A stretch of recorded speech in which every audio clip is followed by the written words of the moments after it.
इस वीडियो में हम आपको पेपर दिखाएंगे और हम आपको बताएंगे कि जो पेपर है वो हिंदी में आएगा कि इंग्लिश में, क्योंकि बहुत सारे स्टूडेंट लोगों के मन में कन्फ्यूजन है कि सर जो डिजास्टर मैनेजमेंट का पेपर आएगा एग्जाम में वो हिंदी में होगा या इंग्लिश में। ठीक है, तो सबसे पहले मैं बता दूं दोस्तों, ये जो वीडियो सेमेस्टर थर्ड वाले स्टूडेंट के लिए जिनका सेशन 23 से 27 है। ठीक है, सेक पेपर SEC सेक पेपर 3 डिजास्टर मैनेजमेंट का पेपर है और यहाँ पे हम आपको पिछले साल का पेपर को दिखाएंगे। और सबसे पहले मैं आपका ये कन्फ्यूजन को दूर कर देना चाहता हूँ दोस्तों कि जो डिजास्टर मैनेजमेंट का पेपर है वो आप लोग जो सोच रहे हैं कि इंग्लिश में आएगा, तो ऐसा कुछ भी नहीं है। पिछले बार जैसा कि पेपर आया है हिंदी में भी और इंग्लिश में भी, तो वैसा ही पेपर आने वाला है। हाँ, जो सेक पेपर दूसरा सब्जेक्ट का है, जैसा कि हो गया डिजिटल एजुकेशन, डिजिटल मार्केटिंग, तो ये सब का इंग्लिश में आ रहा है पेपर। ठीक है, और इस बार भी चांसेस है कि इंग्लिश में ही आएगा। लेकिन जो डिजास्टर मैनेजमेंट का है, आपदा प्रबंधन का है, जो पहले से हिंदी और इंग्लिश दोनों में पूछा जा रहा है, सेम ऐसा ही आपके भी एग्जाम में पेपर हिंदी और इंग्लिश दोनों में ही होंगे। यानी जैसे पिछले साल पूछा गया, जैसे कि मैं यहाँ पे दिखा रहा हूँ आप लोगों को पेपर, देखिए हिंदी में पूछा गया, इंग्लिश में पूछा गया, जैसे पेपर पूछा जाता है वैसे ही आपके भी एग्जाम में पूछा जाएगा। कन्फ्यूजन बिल्कुल नहीं रखना है। और वीडियो के डिस्क्रिप्शन में एक लिंक मिलेगा जिसमें से कंप्लीट आंसर मैंने करवा दिया। महासंग्राम वीडियो अगर नहीं देखें तो जाकर देख लो, बिल्कुल आसान भाषा में, अभी तक का सबसे आसान भाषा डिजास्टर मैनेजमेंट का वीडियो में मैंने किया है। ठीक है, सबसे आसान भाषा मैंने समझाने का प्रयास किया है। तो एक एक करके हम लोग प्रीवियस ईयर के पेपर को देखेंगे। यहाँ से फायदा होगा आपका, जो एक एक नंबर का क्वेश्चन है ना वो 100% इसी के अंदर से आएगा। जितना मैं पेपर बता रहा हूँ उतना अगर देख लोगे तो एक एक नंबर का इसी के अंदर से आएगा। बाकी जो मैंने लॉन्ग टाइप्स का क्वेश्चन करवाया वहाँ से आपका 15 मार्क्स का भी कवर हो जाएगा और 5 मार्क्स का भी कवर होगा। ठीक है, तो सबसे पहले देखते हैं दोस्तों, ये हमारा पहला पेपर है जिसमें से पहला क्वेश्चन में क्या है कि बादल फटना को परिभाषित करें। तो ज़्यादा लंबा आंसर इसको नहीं देना है, सीधा सीधी लिखना है। बादल फटना मतलब होता है कम समय में अत्यधिक बारिश होना, यानी ज़्यादा बारिश होना, कम टाइम में ज़्यादा बारिश होता है, उसी को बोलते हैं बादल फटना। बी नंबर में भूस्खलन को परिभाषित करें। तो भूस्खलन का मतलब होता है दोस्तों मिट्टी का कटाव, या तो मिट्टी को बहाव या तो मिट्टी का खिसकना। ठीक है, तो मिट्टी के खिसकना को ही हम लोग भूस्खलन कहते हैं। सी नंबर में दवा नल के प्रमुख प्रकार। दवा नल मतलब होता है दोस्तों जंगलों में आग लगना। ठीक है, तो दवा नल से क्वेश्चन आ सकता है, या तो जंगल में आग लगना हो सकता है। इसी को बोलते हैं वनाग्नि, मतलब जंगल में आग लगना। तो इसका 2 कारण है। एक तो हमारा कारण है, एक इसका होता है दोस्तों सतही आग, यानी कि सतह आग, और एक होता है भूमिगत आग। सतह आग और एक भूमिगत आग होता है। ठीक है, नेक्स्ट भोपाल गैस त्रासदी 1948। तो देखिए दोस्तों क्या था, भोपाल शहर में 1948 में एक भयंकर दुर्घटना होता है, इसी को बोला गया है भोपाल गैस त्रासदी। तो आपको लिखना है भोपाल शहर में हुई भयानक दुर्घटना को ही भोपाल गैस त्रासदी कहा जाता है। नेक्स्ट है भारत में आपदा प्रबंधन के लिए किस शीर्ष निकाय की स्थापना किया गया है। तो राष्ट्रीय आपदा प्रबंधन को इसके लिए स्थापित किया गया। ठीक है, तो ये हमारा हो गया एक एक नंबर का। 5 नंबर में पूछा गया उत्तराखंड, जिसको केदारनाथ त्रासदी 2013 के नाम से जाना जाता है, इसके कारण बताना है। हिमनल झील की विस्फोट बाढ़ से आप क्या समझते हैं।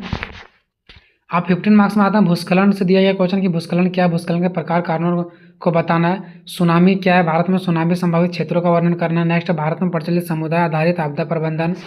नेक्स्ट है दोस्तों जोखिम और वैधता के बीच अंतर। अब आपके भी एग्जाम में कौन कौन इंपॉर्टेंट क्वेश्चन आ सकता है दोस्तों, उसी पर मैंने वीडियो बना रखा है। ठीक है, विपत्ति क्या है, विपत्ति एवं आपदा के बीच क्या अंतर है, भारत में बाढ़ के कारण एवं प्रभाव का विस्तृत वर्णन करें। नेक्स्ट क्वेश्चन है सुपर साइक्लोन, जिसको उड़ीसा तट पर एक जो लेख लिखे। ठीक है, सुपर साइक्लोन जिसे उड़ीसा तट भी कहा जाता है, इस पर आपको एक लेख लिखना है। इसके प्रभाव को कम करने के लिए सरकार कौन कौन सा कदम उठा रही है, इसके बारे में आपको बताना है।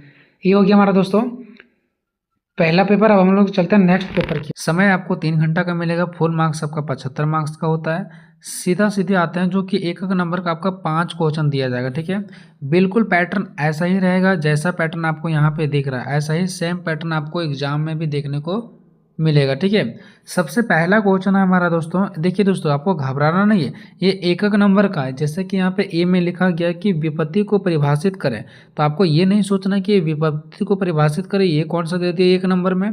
जी हाँ दोस्तों, एक नंबर में जो आपको क्वेश्चन दिया जाएगा ना, वो एक उसका आंसर एक शब्द में भी हो सकता है, एक लाइन में भी हो सकता है। ठीक है, तो यहाँ पे बोल रहा है कि विपत्ति को परिभाषित करें। तो विपत्ति का मतलब क्या होता है दोस्तों, कि कोई ऐसी घटना या स्थिति जो किसी व्यक्ति या समूह को भारी नुकसान पहुंचाए। ठीक है, मतलब कोई भी ऐसा घटना जिससे व्यक्ति को क्या हो भारी नुकसान हो, उसको हम लोग विपत्ति कहते हैं। बस इतना ही लिखना है। ठीक है, ये हो गया इसका आंसर। यहाँ पे बी नंबर में आपका कि भेद्यता को परिभाषित करें।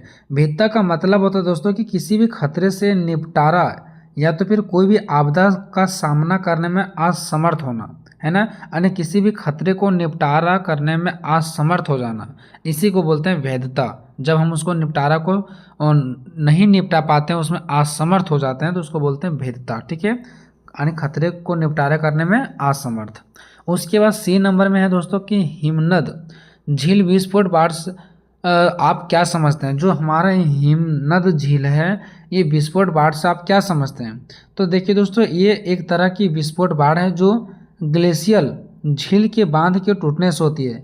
क्या टूटने से होती है दोस्तों, तो ग्लेशियल, ठीक है, ग्लेशियल झील के बांध के टूटने से ही हमारा हिमनद झील विस्फोट बाढ़ आता है। ठीक है, तो ये आपको यहाँ पे करेक्ट आंसर इसका क्या लिखना है, ग्लेशियस झील के बांध के टूटने से होती है। ठीक है, चलिए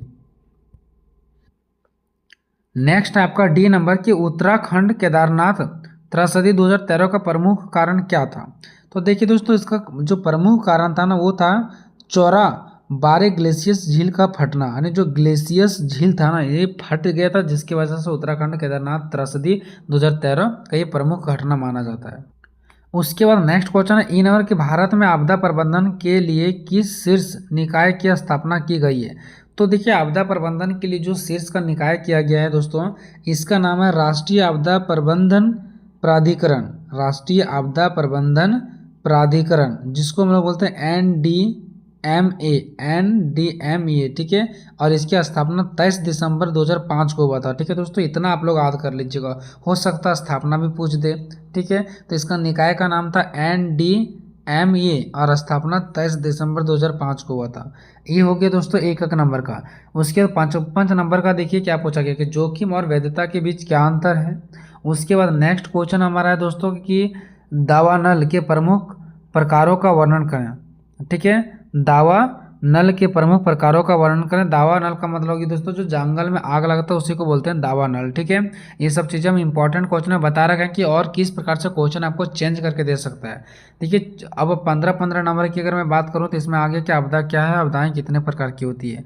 5वां नंबर में कि हिमलद झील विस्फोट बाढ़ क्या है। जो हिमलद झील है, इसका विस्फोट बाढ़ क्या है, भारत के किन क्षेत्रों में हिमनद झील की विस्फोट बाढ़ आने का खतरा रहता है। ठीक है, नेक्स्ट क्वेश्चन 6 नंबर है कि भूकंप क्या है, भूकंप के प्रमुख प्रकार क्या हैं।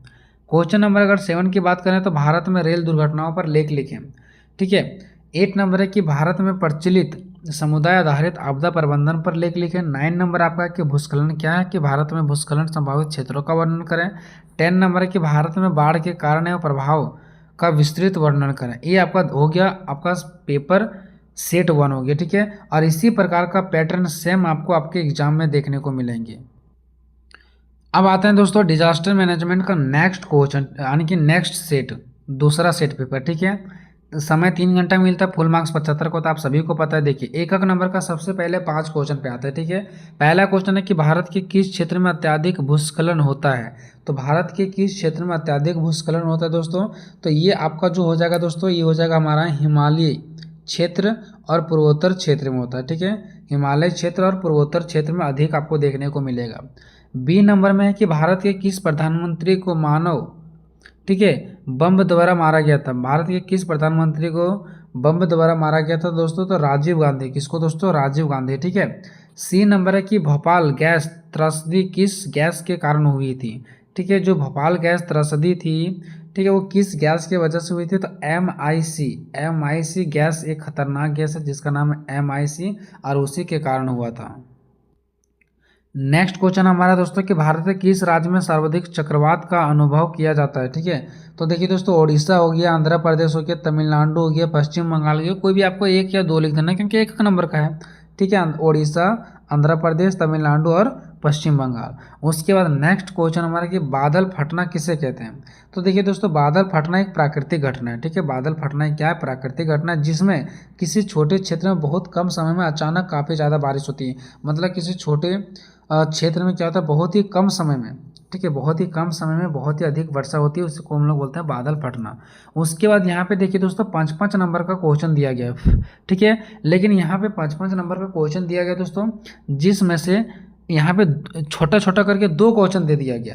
जैसे कि पहले क्या था सेट 1 में, इसके पहले जो आप सेट 1 देखे थे उसमें क्या था कि 5-5 नंबर का 2 को दिया गया था, लेकिन यहाँ पे भी एक क्वेश्चन 5 नंबर का है और यहाँ भी देखिए ये भी तीसरा भी आपको क्या है 5 नंबर का, लेकिन आपको यहाँ पे ऑप्शन मिला हुआ है।